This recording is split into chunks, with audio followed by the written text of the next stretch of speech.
I see that. I don't know. This is why I do, Pete. This is why I do this. This is why I throw this at him at the end, just to hear him go. I don't.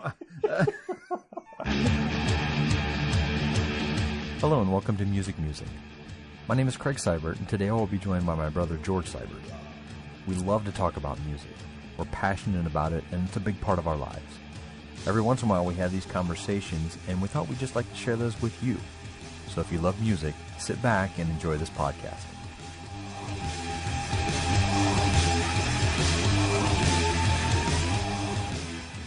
Welcome back to Music Musing, episode 11. Got my brother on the line like I normally do. Yep. How you doing?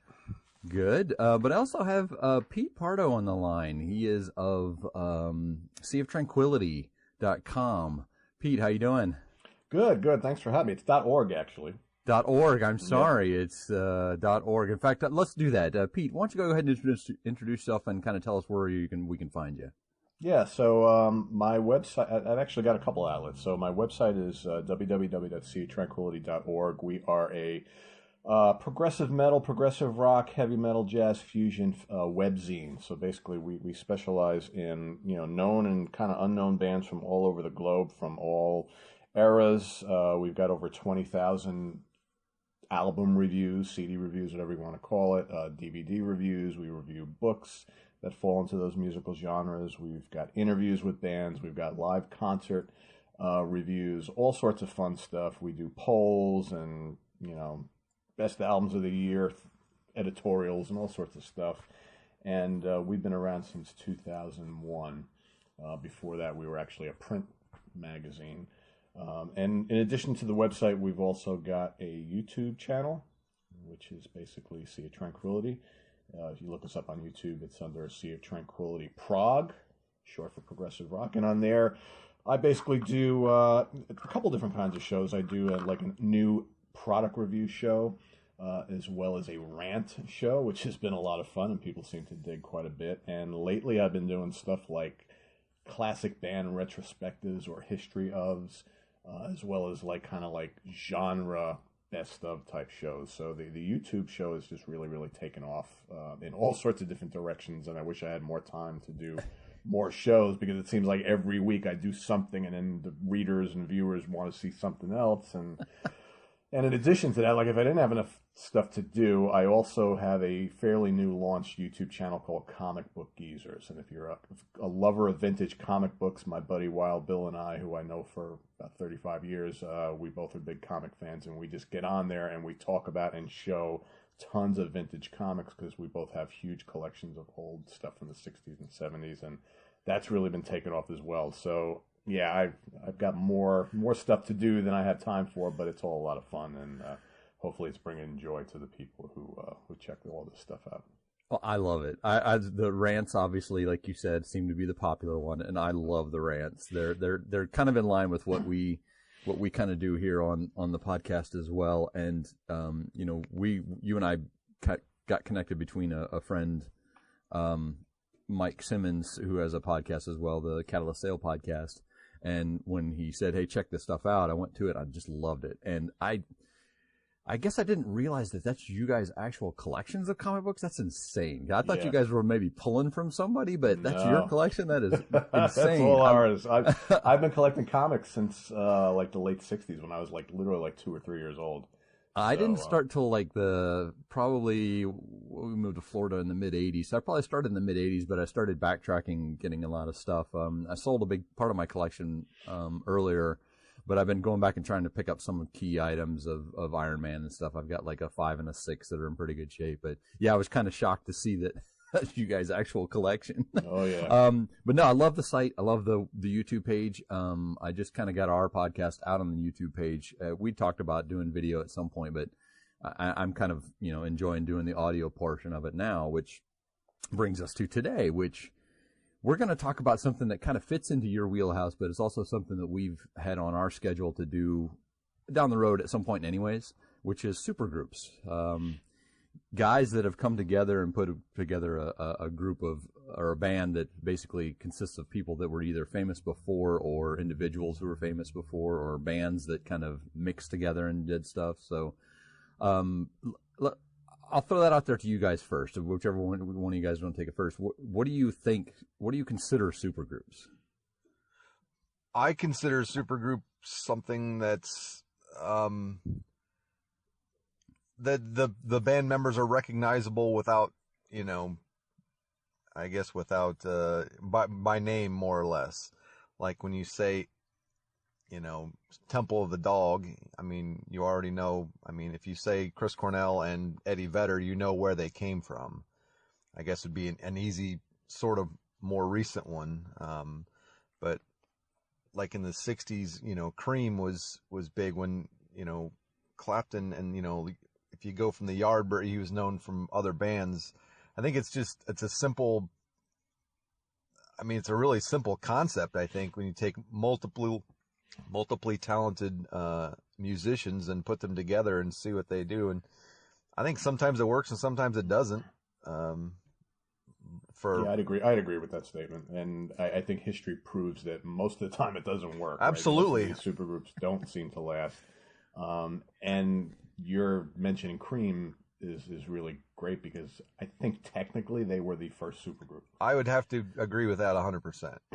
And I think even then, Clapton was pretty popular, but he wasn't like huge. I think Cream made him huge, but Clapton came from the Yardbirds and John Mayall's Blues Breakers, so he had this like kind of growing reputation as a red hot guitar player. But I Ginger Baker and Jack Bruce, I think probably weren't quite on that same level of notoriety as Clapton was at the time, but the three of them coming together made all three of them superstars, without a doubt. Absolutely. Yeah, and I think if you look at the lists, we all kind of did a little bit of research and background check on these types of bands, but I think if you look at the research on it, Eric Clapton was actually in a lot of bands. You mentioned a couple he was in there, Pete, but Derek and the Dominoes. No, I said there was a lot of overlap. That's, or I started to say before we started recording. Yeah, there's a lot. It seemed like there was a lot of overlap, especially in the 60s.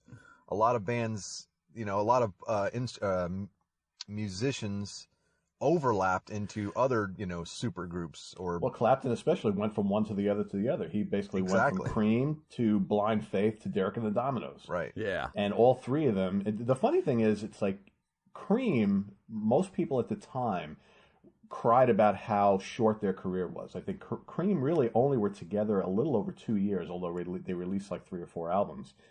But when you really look at the history of the supergroup, they actually lasted longer than a lot of them did. That's the funny thing. Exactly. Yeah. Well, and you actually touched on something about them, not staying together very long and not getting along with each other. And I think is it because there's egos involved? Is it because guys are hey, I'm better? I think it's partly about egos, and it's partly about the ridiculous expectations of the fan base.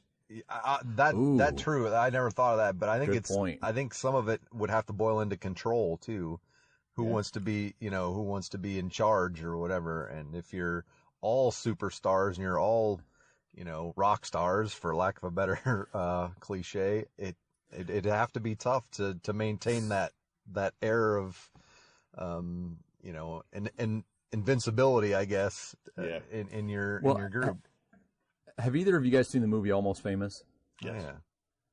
So the scene where he's on the shirt and the other guys are in the shadows, that's kind of the way I feel about supergroups is, whose face gets put on the front, whose face gets put on the album, whose face gets put on the shirt, who stands on the front of the stage. And that's when I looked at a lot of these bands, like you said, Cream was together for, I don't even know, did they make more than one album? They had to make more than one album, right? Was that Cream?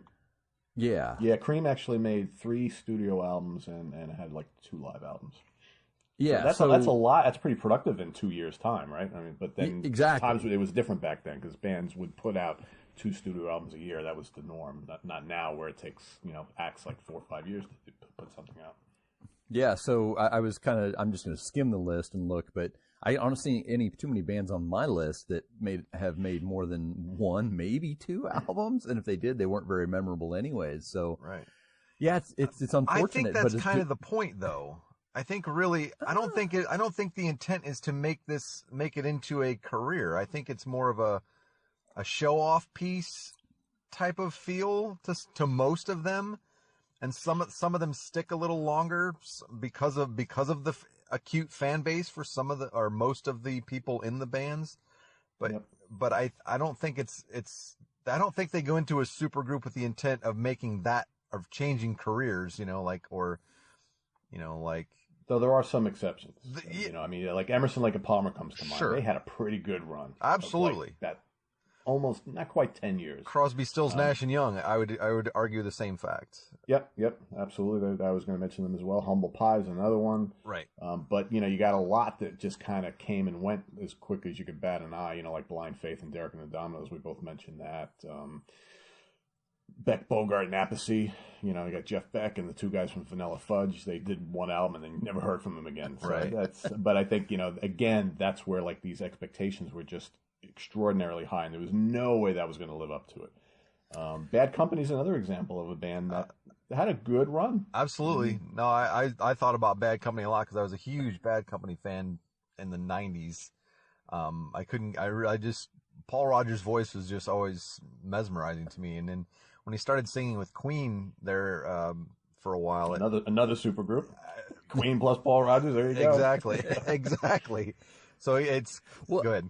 Well, do we consider that a supergroup when somebody's filling in for dead member that's left? Is that considered a supergroup at that point, or is it just Queen? I think it can if they record new music, and that yeah. trio did record an album of all new material. So that's why I include them. I think a lot of people probably won't. But yeah, it's kind of a tentative.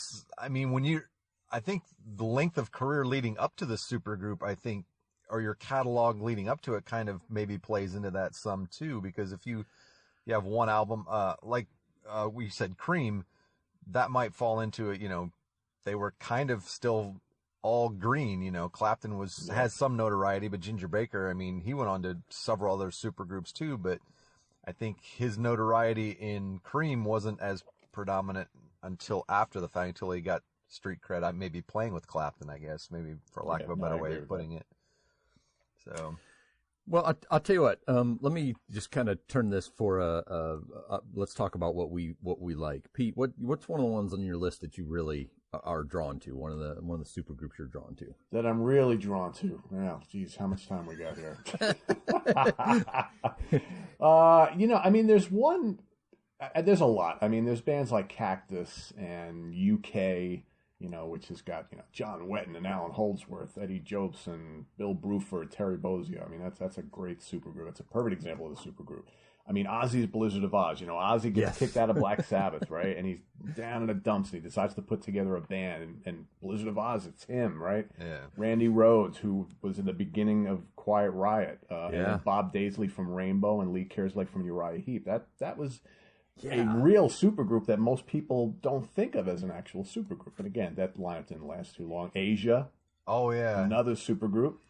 But, one band that I've always really liked all throughout their career that I never really thought of as a supergroup, but when you really look at who started that band, they actually were, is Journey. Yeah. I mean, you had Greg Riley and Neil Schon from Santana, okay, and that was a hugely popular band at the time. Right. Ross Valerie, the bass player, actually came from the Steve Miller Band. Prairie Prince, their original drummer, was in the Tubes. And then he was replaced by Ansley Dunbar, who was the drummer for the Jeff Beck Group, and Frank Zappa and David Bowie and Dunbar's Retaliation. So when you really think about it, that's kind of a supergroup. And they've lasted a million years. I never would, until I was kind of putting stuff together for this, I'd be like, oh man, I never thought of Journey as a supergroup. And then if you look at Journey over their career of guys who have come and gone from that band, it's like they were all, like Jonathan Cain, their keyboard player, who replaced Greg Raleigh. He made his name for himself in the Babies. Steve Smith, their drummer, was in Jean-Luc Ponty's band for a number of years. So when I read that on Wikipedia, I was like, oh yeah. I mean, you never really think of Journey as a supergroup, yeah, no, but they absolutely were. Yeah. George, I want to get one of yours, but before you go on, let me talk about. It's funny, Blizzard of Oz. I actually wrote that down as one of mine as a talking point because, George, you and I know Patrick Williams, the singer of my local band in Tampa for a couple of years. He was a huge Quiet Riot fan. I mean, he had like import tapes and tapes that people had made off of radios of Randy Rhoads playing with them and stuff. And that whole story of them stealing Randy Rhoads from Quiet Riot is, Quiet Riot ended up being a pretty good band after that. They made some, hits that will probably be forever played on the radio. But to see him go into a band, Randy Rhoads go into a band with Ozzy, Blizzard of Oz takes off, and his career just, starts to blossom, and then he's taken away. I thought it was just kind of odd that, you picked the Blizzard of Oz as one of them, but... Well, it'd be tough to be in a fleggling band like Quiet Riot, and the lead singer of Black Sabbath asks if you want to play in his band. Yeah, I think I'll take that route. There's probably some money in that one, Well, and that's where I wanted to, I didn't want to cut you off on yours, brother. I want to get one of yours next, but, the supergroups idea, is it stealing sometimes? Are they stealing members of other bands at sometimes? Because I looked at Power Station with Robert Palmer and then the two guys from Duran Taylor Duran. Brothers, yeah, from Duran Duran. Yeah, and it kind of cut off. I don't want to say cut off their career because they weren't, they still did stuff before, they still did stuff after, but it seemed like after that Power Station, was kind of something for a little while, they kind of fell off. There wasn't really much from them. So are we stealing from another band? I don't think it's stealing as much as there's got to be a collaborate. There's got to be a want to collaborate, or they wouldn't do it. You know what I mean? I don't think Ozzy Osbourne. I have no idea. This is complete guesswork, but I don't think Ozzy walked up to Randy Rhoads and said, "Hey man, I want to start a band, and you're in this crappy band. Why don't you come play with me?" I don't think it's. To say stealing, it seems a bit harsh. To say, there's got to be a want to collaborate, or I don't think it would even work. Because if a maybe not as popular or not as talented musician walked up to, maybe if Randy Rhoads walked up to Ozzy and, "Hey man, why don't you just start a band?" Would that be considered stealing, or considered, like inception, like starting something that wasn't there before? I don't think there could be stealing as far as supergroups are concerned. I think it's got to be a want on all sides before it becomes a relevant, an idea, because you have to go through the record label, you have to go through your producers. It has to be, you can't just kind of screw around and say, "Hey, I stole this guy from Quiet Riot, let's make an album quick before they take him back," type of feel. That's the way it comes off to me. I may be, a little bit. Yeah, I think unless like the one of the bands where one of these guys is coming from, they're still riding pretty high, and all of a sudden the supergroup forms, they leave, and it derails the career of any of the other bands, then yeah, I wouldn't see it as kind of stealing. But that situation has happened, of course, throughout the years. Like I go back to the Emerson, Lake and Palmer thing. It's like they basically stole Carl Palmer from Atomic Rooster, who were just starting to get pretty popular at the time, and then bloop, that's that. He's gone, and he's off the LP, and he went to obviously greater heights and success there. But Sure. but if you look at Quiet Riot's career, where would they have been with Randy Rhoads? Randy Rhoads is an amazing guitar player. He was a hell of a lot better than Carlos Cavazo. I'll tell you that. So. Exactly. This is where I was going with that. I don't think you hit on a good point. Had he stayed with them, he was also a showman. He was a guy that stood on stage and screamed at the crowd while he's strumming his guitar way up in the air, and there's that picture of Ozzy picking him up and holding him up in the air.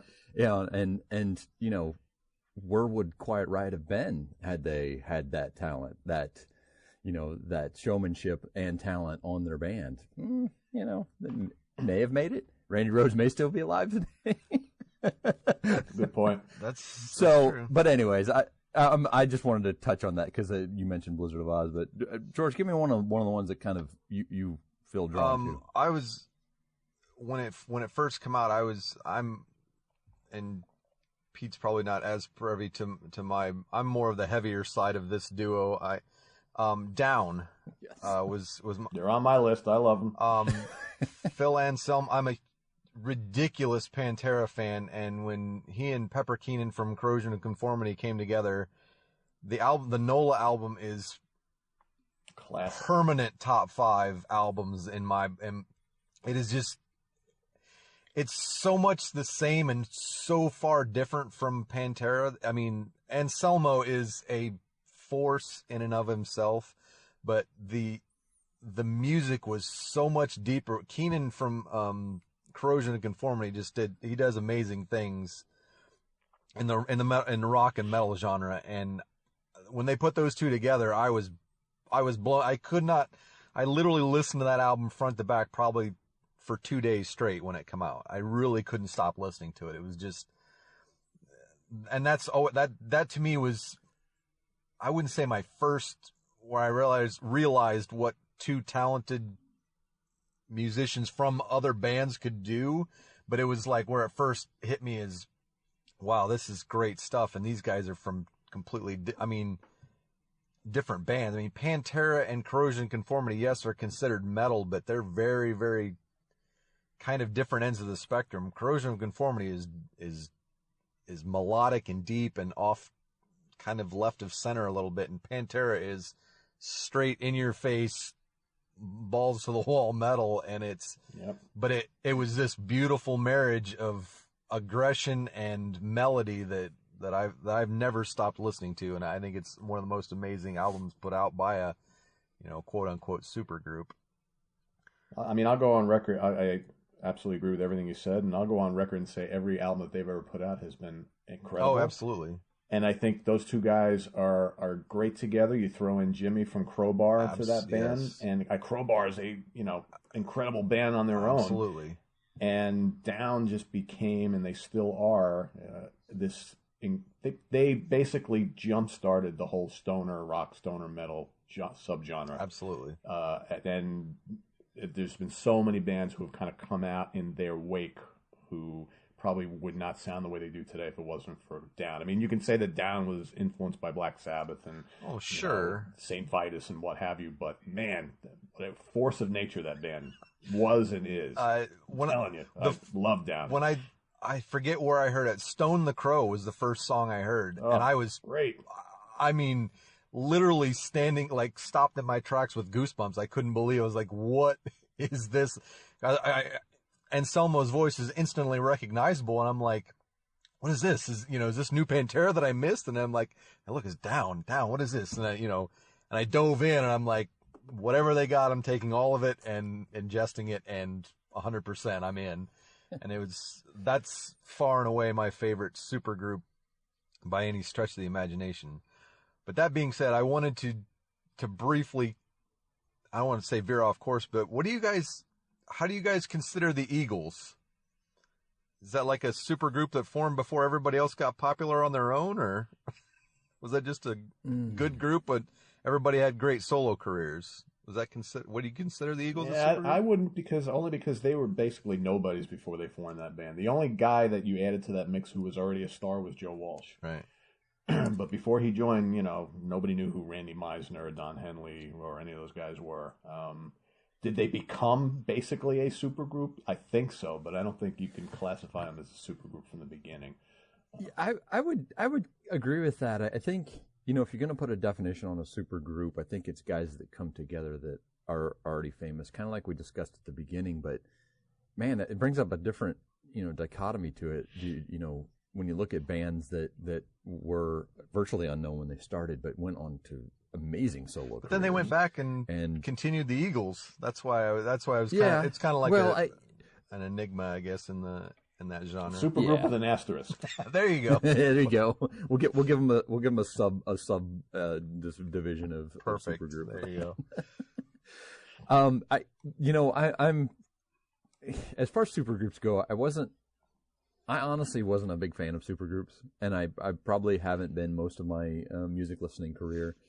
There's something about it when you put guys together who, like I said, I think egos get involved, and it's very rare that you get really, really good writing out of it. Down was a good one that you guys picked because the writing in that band was amazing. And I think supergroups nowadays have really kind of come around to where you're putting better writing together in with groups, with guys that are coming together. But like for me, I'm a traditionalist. Temple of the Dog was not put together because they wanted to be a supergroup. It was put together because they wanted to pay tribute to a fallen member of another band. They wanted to dedicate it to the Mother Love Bone singer. I'm blanking on his name right now.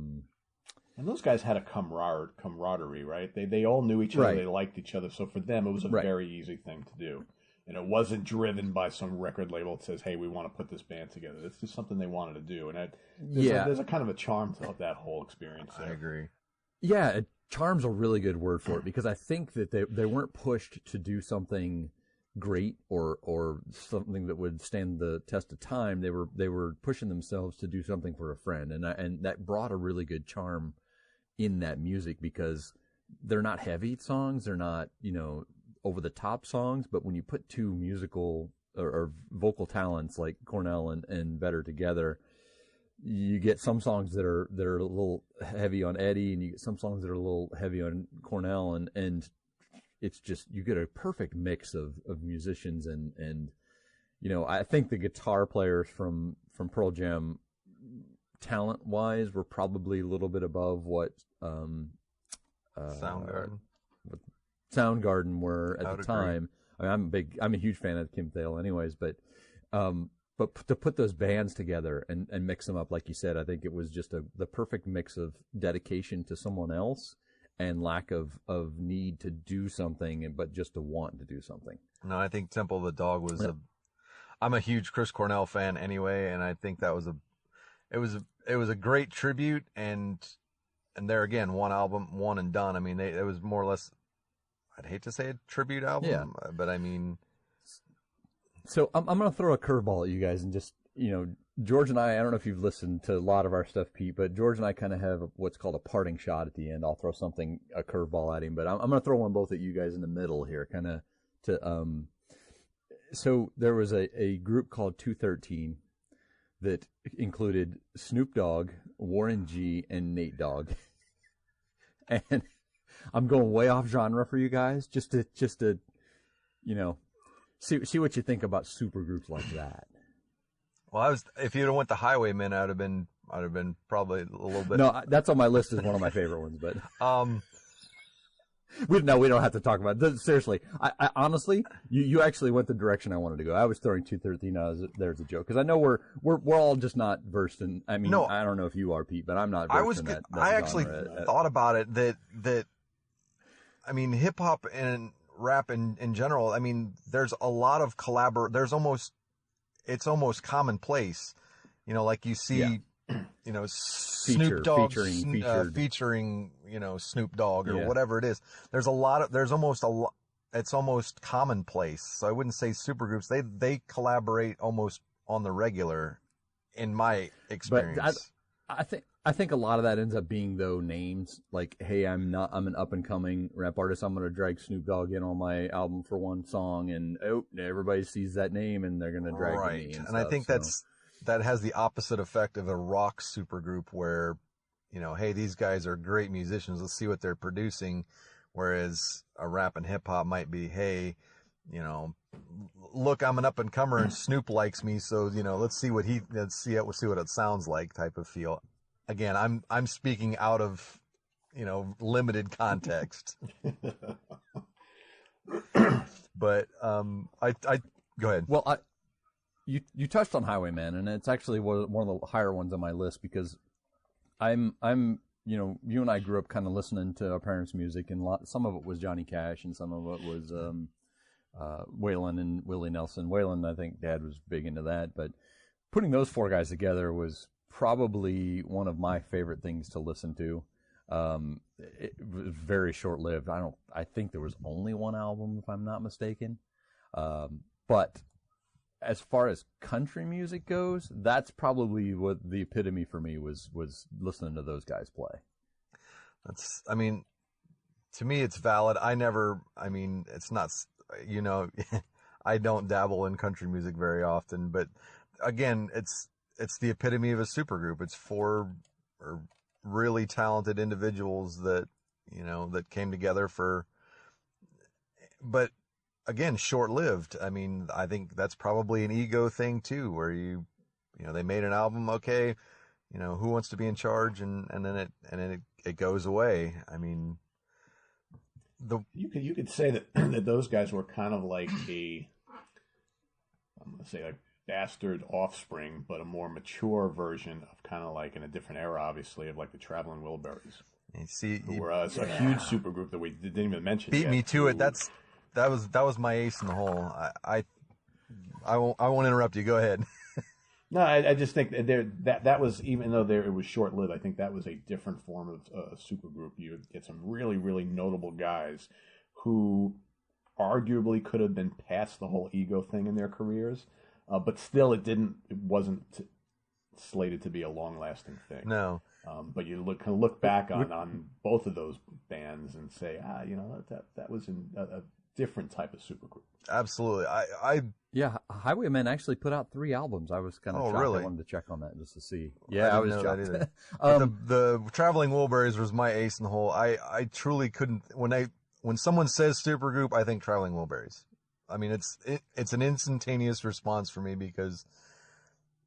Oh, look at those members. Yeah. You're talking legends there, right? That's a lot different than some of the other ones we've mentioned. These George, you got a Beatle in there, you got Tom Petty, you got Dylan and Jeff Lynne from ELO and other projects. I mean, it was insane. Orbison. The amount of Orbison had an entire volume of career at that. They were point. all. I mean, he was. I'd hate to say pushing. I mean, literally for Harrison and Orbison, they were literally at the end of their lives, let alone careers. I mean, because I read last night that, I mean, they never even got to play live together. They made the album and Orbison died before they never played a show live together, all of them.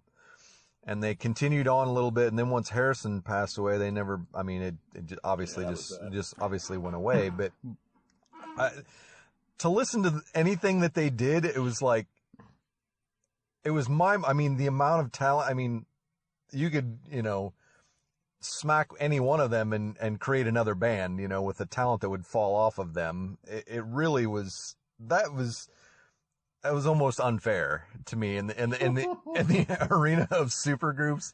It seemed like the Traveling Wilburys were just like let's just have some fun and, Well, but before you go on, let me catch that, because I think that's kind of what we were talking about with Temple of the Dog. I think they did it for sort of the same reason. They didn't have, they didn't need to make a name for anybody. Nobody needed to make a name. Nobody needed to, to make money. Nobody needed to make an album that was going to make a hit or anything. They did it because, again, they felt like they wanted to do something and share it with the world. And that's kind of the same feel I have with Temple of the Dog, and that's why I was going to bring them up. No, too, absolutely. So. It's a great situation, and I think this whole conversation it brings up other bands, the bands that some of these musicians came from. It touches on. I mean, to revisit and to relive and to open up and to get more into some of these other bands that, hey, where did this guy come from and what did they sound like, and it might spawn and I think that's the goal of Craig and I started with, was to get people to open up to music and listen and hear new things or something different that maybe they hadn't been into before. So. Yep. So how about we've been talking about a lot of supergroups that kind of, got pretty successful. How about those supergroups that came with all sorts of buzz and then went completely down the toilet? Yeah. I mean, the big bust. I mean, the one that I'm thinking about in the recent years was that band Super Heavy. Mick Jagger and Joss Stone and Dave Stewart from the Eurythmics and Damian Marley, who I think was Bob Marley's son, I believe. Yep. Yeah. I mean, that thing came with all sorts of hype. I mean, Rolling Stone did all this, and then that album just like tanked. Oh, it was horrible. And I bought it, and I think I listened to it like the first week I had it. I haven't listened to it since. I don't even know where it is. I'm sure I still have it somewhere, but. I mean, because I'm a huge Stones fan, and I was like, this has got to be great. And Joss Stone is like, she's an amazing singer. She's a talent, like, how can this not work, right? And it's just like this weird mishmash of styles, and just, I don't know. No, I was, and you guys might, chastise me and throw me out of the group here or something for this, but I was kind of the same way with Tin Machine. Yeah, that didn't work either. I was big on, David Bowie. I was a really big David Bowie fan, and I didn't listen to him when they came out new, but somebody said, hey, David Bowie is with another group. I said, oh, really? I'd love to hear this. And they're like, yeah, go check out Tin Machine. Picked it up and went, what? This this is not good at all. I really wanted to like that because Reeves Gabriel's is a hell of a guitar player. And I was like, okay, I know. David Bowie's now doing this like kind of hard rock thing.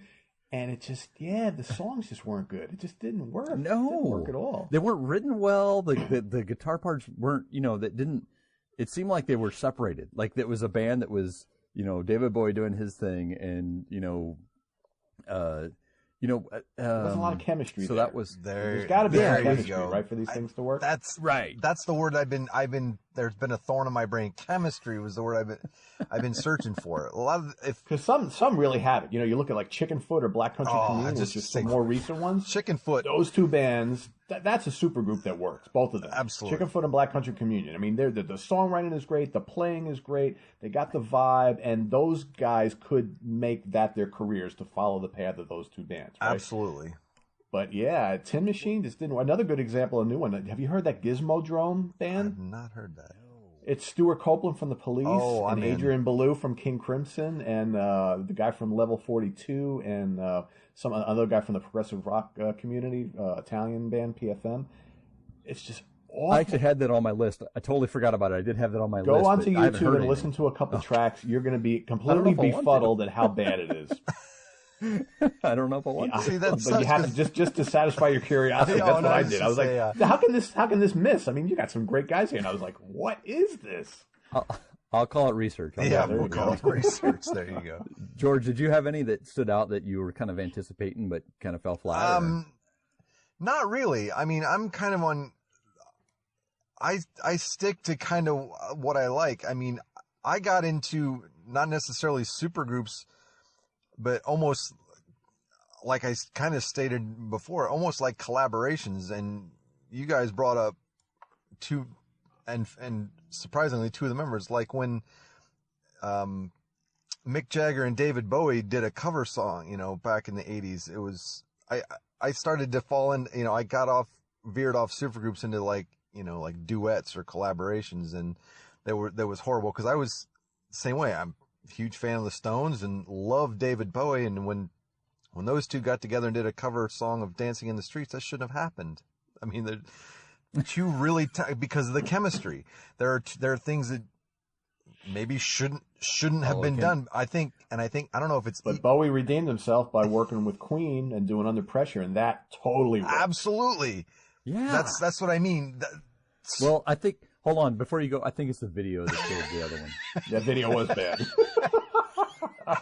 Well, I mean, most 80s videos were, to be fair, but no, I mean, it seemed like there was no chemistry, and that's the word I was searching for in that arena, because I never got, I think that falls into some of the ones that how can this not work? It's because of they all think they're great, or they think they're better. Maybe they think they're better than they are, and they come off as there's no gel there. There's a sound, and they're all talented individually, but it doesn't work because of, this input and this input are maybe just that far off where it makes it where it's impossible for the music to, the collaboration to gel is maybe my only. Well, I'll tell you, when I was first learning guitar, it was in the heyday of the 80s, and there was two bands that stuck out to me as supergroups at the time that I loved then, and I look back now and go, why the hell did I listen to that stuff? Damn Yankees was the first one, and Mr. Big was the second one, and both of those at the time were making rock and pop and mixing those two things together, and I loved it. It was like the greatest thing ever. These bands, Ted Nugent's playing with other people that are cool, and Paul Gilbert is playing with other people that are cool, and I listen back to it now and I go, why was I listening? But by comparison, I think there's a lot of validity to, especially Damn Yankees, because early 90s, mid 90s, that came out, 92, 3 somewhere? Yeah, early 90s. Somewhere in there, yeah. That was it. I mean, and Ted Nugent's prowess, and from Styx, Tommy Shaw, Jack. Yeah, I mean, there was a lot of validity to that band, and the music wasn't that bad. I mean, And they tore it up live. Those guys. That's what I mean. I was gonna say, and that we kind of touched on that the last time we talked about like Van Halen. I mean, it's the show versus the music type of feel, but I think they kind of captured both because, sorry, Ted Nugent's still undeniable. I mean, you have to give that guy street cred for Stranglehold, if nothing else. show. But but that being said, I think that in context, in the early 90s, I think those were valid, I mean, hair metal supergroups, for lack of a better subgenre, I guess. And Mr. Big is still doing it. And absolutely. Making some really good music. And I know they took a break for a while, but, and look at when you think about too, just go back a couple of years before both of them, the band that kind of spawned Mr. Big was David Lee Roth's solo band, which had Billy Sheehan of Mr. Big and Steve Vai, yep. Steve and Vai, Greg right. Matt Bissonette. So I mean, that was a powerhouse band. That again, you look back, that was a damn supergroup. They maybe weren't calling them that back in the day because I think Roth was still, everybody thought of him as the guy from Van Halen, and who cares about the rest of the band? But man, that was a super group. Yeah, and maybe for an album or so, really, really good songs. Yeah, Eat 'Em and Smile was really cool. That's a killer album. I always loved that. I always loved that. Yeah. Well, and that was a subdued Steve Vai as well. I mean, I think David Lee Roth had enough ego to keep Steve Vai in check, but still let him loose here and there. And I think that's, I don't want to digress to the genre of, shredders and guys like Steve Vai and Satriani, but I think Steve Vai of all of those guys in that genre with David Lee Roth was probably the best he was in his entire career. He was amazing on that album. Just amazing. I cautiously agree with that. Yeah, probably. So there's one band that sticks out to me. I'm going to reverse the order here and give one more of the ones that I am akin to and it's been around for a while. And I guess I didn't realize the depth of the people that were in the band, but I'm a big fan of Perfect Circle, which has Maynard James Keenan from Tool. James Iha from Smashing Pumpkins, which I didn't know he was actually in that. Josh Freese, who played with Devo, Nine Inch Nails, and Guns N' Roses.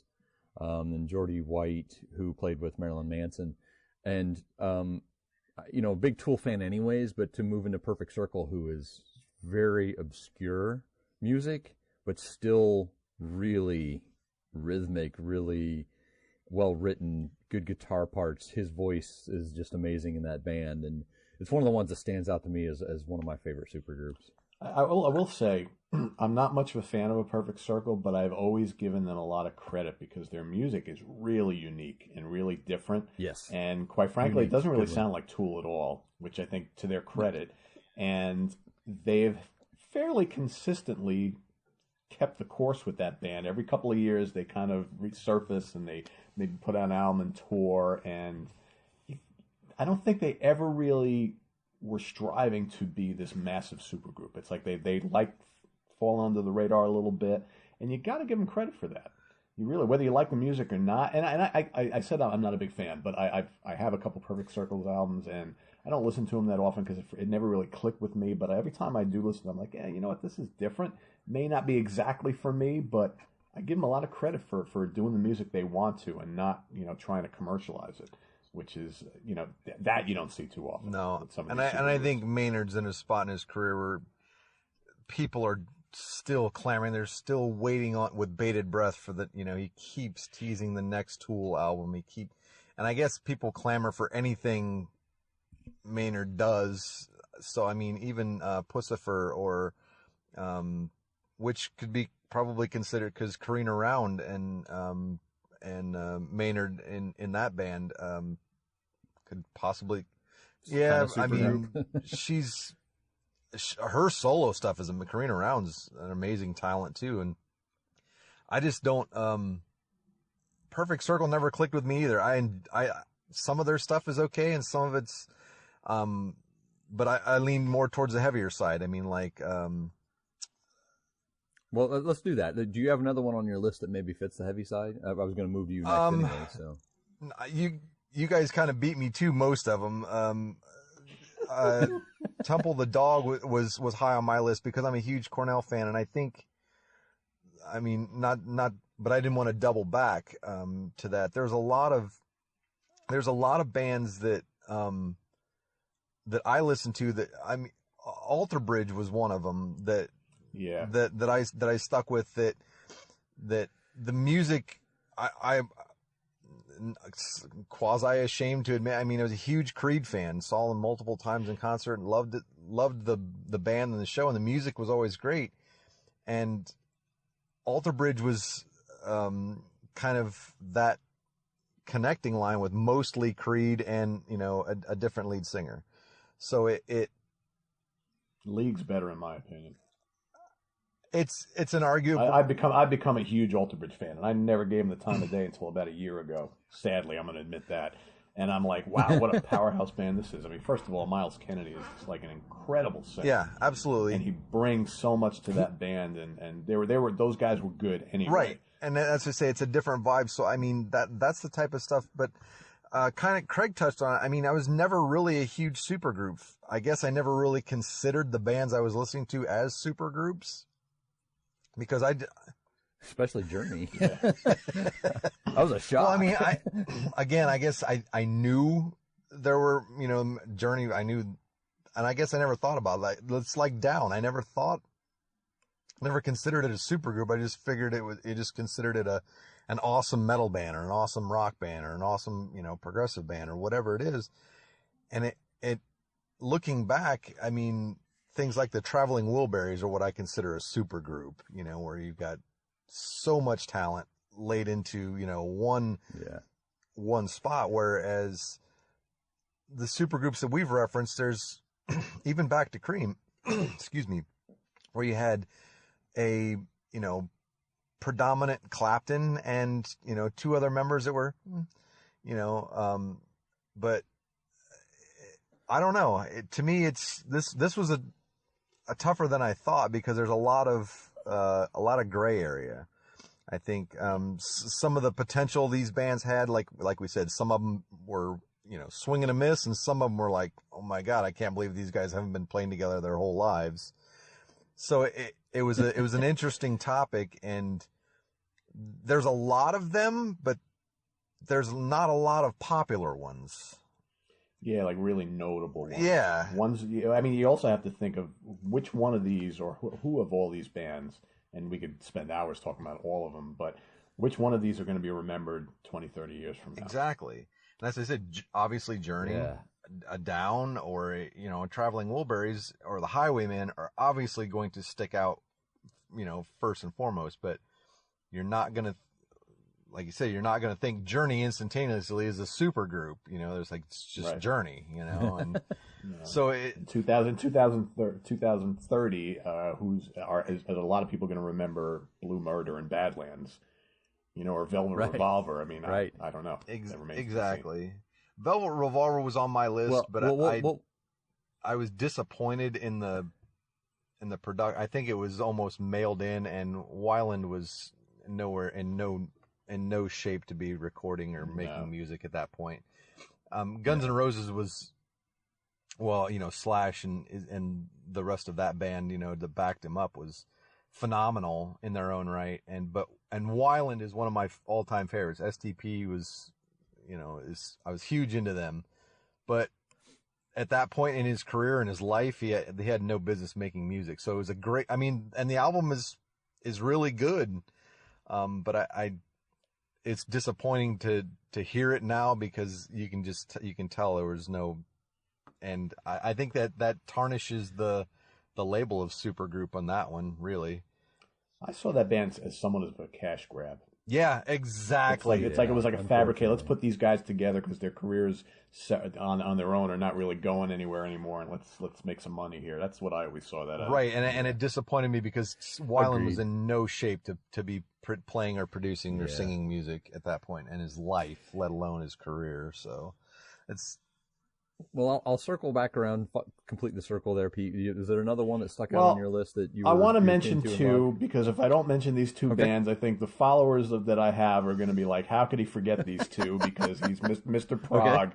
I've got to mention and I'm not sure if you guys have heard these two bands. Transatlantic is a super group from the progressive rock genre that's been around since the late '90s. It's basically got Neil Morse from Spock's Beard, Roy Nastall from the Flower Kings, Mike Portnoy from Dream Theater, and Pete Trowalbus from Marillion. Now, those guys have made, I believe it's 4 studio albums. They're ridiculously epic. They usually do a new album every 4 or 5 years. And to me, that is the embodiment of a supergroup. Granted, from a genre that's not that much in the mainstream. It's on my list to you listen have to to. now. Yeah, really good. But, you got to be ready. You're talking 15, 20, 30-minute songs and what have you. So it just, yeah. Oh, I'm fine with that. The other band that I got to mention, because they're a new band, and I love them to death. Their album was my #1 album of the year last year in 2017. That's Sons of Apollo. I've heard that. And again, it's a great album. Again, it's Mike. So we got Mike Portnoy from Dream Theater. You're going to see some similarities here. Billy Sheehan on bass from David Lee Roth's band and Tallis and the Winery Dogs. Ron Bumblefoot Thal from Guns N' Roses. Derek Sherinian, keyboard player, also ex-Dream Theater, Alice Cooper, he's in Black Country Communion as well, and Jeff Scott Soto on vocals from Yngwie Malmsteen's band in the 80s. He also sings with Trans-Siberian Orchestra, so on and so forth, and he sang in Journey briefly. So again, that's a supergroup. Yeah, no. That's a supergroup. And it works. Man. And when they first announced that band, I was like, it seems like kind of like a weird mixing of people. And then I got the CD, and I was like, this is great. It's one of those albums where you instantly memorable. You listen to that for the first time and you remember every melody, every song through and through. And it was my favorite album of 2017, and I never expected that in a million years. So to me, that's like the super group of right now that, in fact, I just got tickets to go see them live in the spring. So, nice. Yeah, so check those guys out. So I had to mention both of them because my Prague followers are going to be like, he hasn't really mentioned any of the newer Prague super groups. He better. So, well, if you mentioned Sons of Apollo, and I had actually heard of them as well, but I didn't know who was in it. That's a really diverse talent. You wouldn't think that it would work, but it really does. It really does. I'm looking forward to listening to that now. Yeah. And what's great about Sons of Apollo, it's like they kind of mix that like heavy, complex, progressive metal a la Dream Theater. Yeah. But there's this ridiculous sense of melody and hooks that go on through all their songs that is just undeniable. Yeah. Jeff Scott Soto is a great vocal performance on this album. Yeah, I think I'd mentioned before the where I started playing guitar, and I think we had a short conversation the other night about purchasing a guitar from a guy who basically started me playing guitar, and he was into that music a lot. He was into a lot of Dream Theater. Queensryche they dabbled in that feel and sound a little bit. So I kind of got experience in that early. I hadn't got a lot lately. A good friend of mine who plays in another band right now is a big Portnoy fan, so I kind of got turned on to their music, as his stuff that he's been in. I didn't realize he was in Sons of Apollo. I will certainly add it to my list, my ride home list to listen to. I think Portnoy is making a career right now of being in supergroups. He's got 3 of them going on at the moment. Winery Dogs, Transatlantic, and Sons of Apollo. Yeah, and he was also in Adrenaline Mob with the singer from Symphony X, and so it's like Portnoy, since he left Dream Theater, is just one supergroup after another. I'm sure he's not done. So, well, I'll we're getting kind of close to time. I'll see if we can tie it up. If we don't, I'll cut this into 2. But I'm going to give. I actually have a parting shot for both of you guys. I'll start with you, Pete. There's a band that formed in I don't know if it was late '80s or early '90s, but there's one song that they play that completely sticks out in my head every time I hear the name, but I kind of wanted to get your opinion on the band. So it's The Firm. Yeah, that's mid 80s. Yeah. I dug The Firm. But again, that's a perfect example of one of those super groups where I think the expectations were ridiculously high. I mean, come on, Jimmy Page and Paul Rodgers. You don't get much better of a pairing than that, right?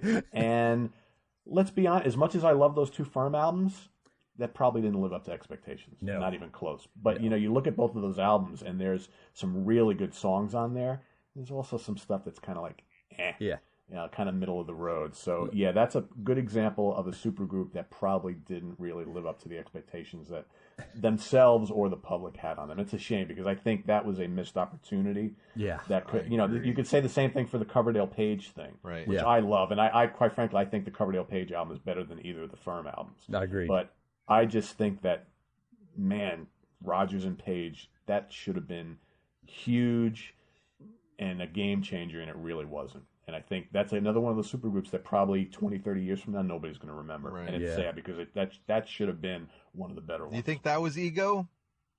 Yeah. I think it was ego, but I think it was also, I think Jimmy Page is another example of a guy who was not, he was a mess at the time. Yeah. Like the Zach Weiland thing again. I think Jimmy Page at that point in time, his life was like out of control. Sure. And he was in no shape to be, and it's a shame because I'm sure Paul Rodgers was kind of like, geez, I'm working with this legend. Right. I thought this was supposed to be great, the next Led Zeppelin, and here Page is on stage falling down and what have you. And, and I think the writing wasn't even there either. It's a shame. That was a big misfire from the band that should have been enormous. Yeah. And should have been, we should be looking back at it as a great band. Exactly. And, it really wasn't. And George, I'm going to give you a parting shot, but if you don't recognize it, I actually have a backup parting shot for you. So, all right. There is a band called Eyes Adrift. You heard of them? No. Okay. I'm going to give you the lineup, but then I'll give you one that I know you've heard of. Kurt Kirkwood from Meat Puppets. Oh, okay. Chris Novoselic, obviously from Nirvana. Yeah. And Bud Gallig from Sublime. Really? Or Bud Gaug, however you pronounce it, from Sublime. So you don't recognize them, so the parting shot kind of falls flat. I'll give you another parting shot that I know your eyes are going to roll on this one. You ready? Just give me your opinions on Slash's Snake Pit. I don't usually get to see the look on your face when we're recording. We don't do video normally, but disappointing. Do you know they started in '93? Really? Yeah. I see. That I don't. This know. is why I do, Pete. This is why I do this. This is why I throw this at him at the end, just to hear him go. I don't. It's one of those things. It should have worked. I mean, when you're in a band. I mean, if it was early '90s, when did the first Guns N' Roses come out? '87. Appetite for Destruction, or 87 or 88. Yeah, somewhere in there. Yeah. So '93. I mean, you're 6 years, 7 years into or 5, 6 years into I mean, Guns N' Roses was hair metal's The Beatles, more or less. I mean, that's a stretch. They were huge. Guns N' Roses was huge in the late '80s. That album sent them into the stratosphere, and I think Slash's Snake Pit was kind of maybe you said it like Pete's, a cash grab, kind of playing on that because but certain members, but the talent, I know talent was there. That's what I'm talking about. Certain members think that the talent can override, or the necessity overrides the talent, or vice versa. Like where there's so much talent, it should work, and it's like, why does this suck? I like nothing about the album, personally. Really? No, I didn't. I mean, and I was never a huge Guns N' Roses fan, but I appreciate Slayer. They're great. And over the years, and more recently, I've started to appreciate Axl Rose's prowess as far as get off my podcast. Yeah, right. Well, I never got it. There's certain things that, I mean, if it speaks to me, it speaks to me. And if not, I just don't. I mean, I don't linger on it or like try to force myself to like it or try to make it work. I just never got it. And I mean, you guys can chime in. I just didn't get it. I didn't think it was. I have to agree with George. I personally have never been a big Guns N' Roses fan. I think, in my opinion, and I know I'm probably going to get attacked for this, I think they're one of the most overrated bands in history. I'm not discounting that debut album. It's a great album. I never need to listen to it again, but it is a great album. For me, Guns N' Roses was all about that album. They rode their career on that one album. Yep. But as far as Slash's Snake Pit and Velvet Revolver and so on and so forth, it's like, and it's been proven today that the Guns N' Roses band members were never really anything without being in that band. Right. It's like when they're in that band together, whether you like it or not, that's the magic. But on their own, in other projects, not the same. And Slash is a very good guitar player. Absolutely. I always respected him as a player. And, some of his solo albums are fairly decent. I don't need to own them or listen to them, but they're, for what they are, they're pretty good. He's had Miles Kennedy with him, in his solo band. But I think the general public never accepted any of these guys on their own. Right, because they wanted that appetite for destruction feel, and they never got it. It was right. They never captured lightning in a bottle twice. Is the way I've always felt. And even Craig and I have been over this, that the subsequent Guns N' Roses albums were weaker and weaker and less interesting. There were only a handful of hits combined off the following albums after Appetite, and I don't discredit them. Most overrated band might be a stretch for me. I think they serve a purpose in that genre, and I think they transitioned hair metal into regular, more meat and potatoes rock and roll back in the late 80s, early 90s. I think when the hair metal and they were basically what the general public wanted Aerosmith to be at that point. I mean, that's really what it comes down to. They were what Aerosmith always should have been before Aerosmith kind of took a turn for more commercial waters in the 80s. That's basically how it worked. It's funny you mentioned that because they covered, wasn't it Mama Ken? That was the Aerosmith song, right? That was on Lies was an Aerosmith song. It's kind of funny you mentioned it taking over for Aerosmith. No, we're not to get too far off Supergroups, but I am a huge Guns N' Roses fan. Not their whole career. I am a huge fan of the first album. That's basically what got me into playing guitar and picking up Les Pauls and playing. But I do agree. I agree that every album after that was just a falter. It was a fall off. And everything Slash has done after that has also been a falter and a fall off for me. I have no akin to Velvet Revolver. I have no love for Slash's Snake Pit. All that stuff was. I feel the same way. One of you guys said something about a money grab at some point, but that's the way I feel about both those bands. I think that they were putting people together who had big names to trying to sell make albums music or make money. Yeah. And mediocre. That's a really good word because I think it was rock.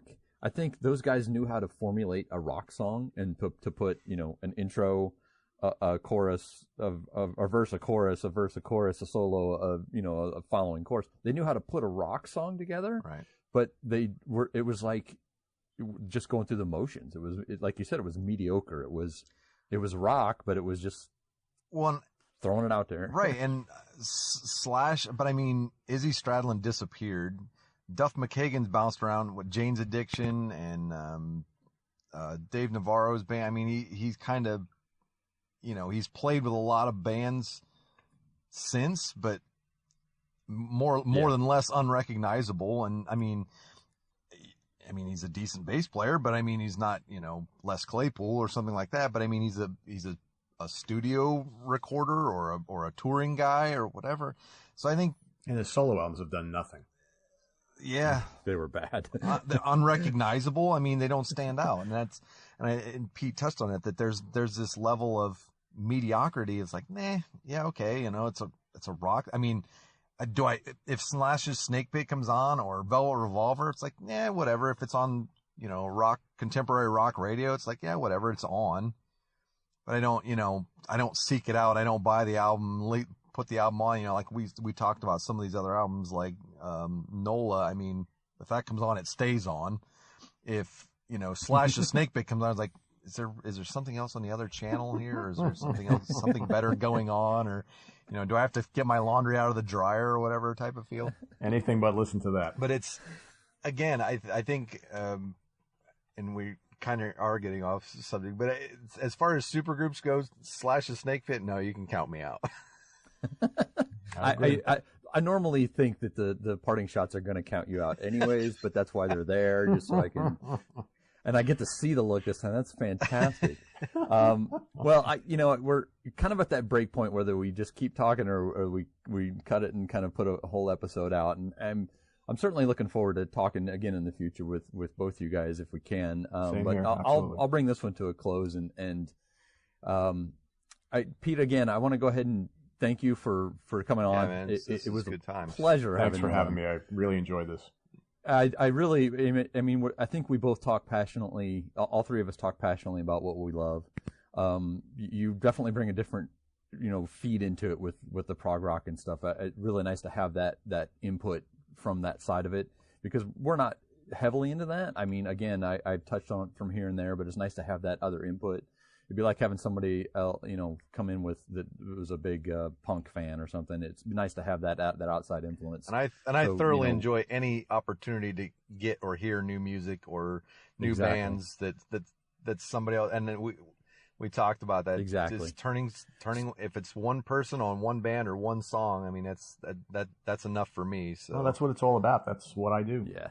So we're at musicmusingfeedback@gmail.com if you guys want to reach out to us. Give us your favorite group, super group, your ideas for the next shows if you want. You can find us on social media, George Seibert and Craig Seibert, Seibert. Pete, you want to go ahead and plug your stuff again? Kind of get it? Yeah, sure. Yep, absolutely. So you can find us at www.seaoftranquility.org. That's our webzine. Also, we're on YouTube. Just search us up for Sea of Tranquility Prague. And then we're, in addition, if you're interested in comics, look up Comic Book Geezers, and we're on Facebook and Twitter as well. So I'm not hard to find. I'm all over the place. So just come and seek us out. Well, thanks again, guys, for hanging out with me on the podcast, and we'll catch up with you guys later. Take care. Thanks again, guys. Bye-bye. Yep.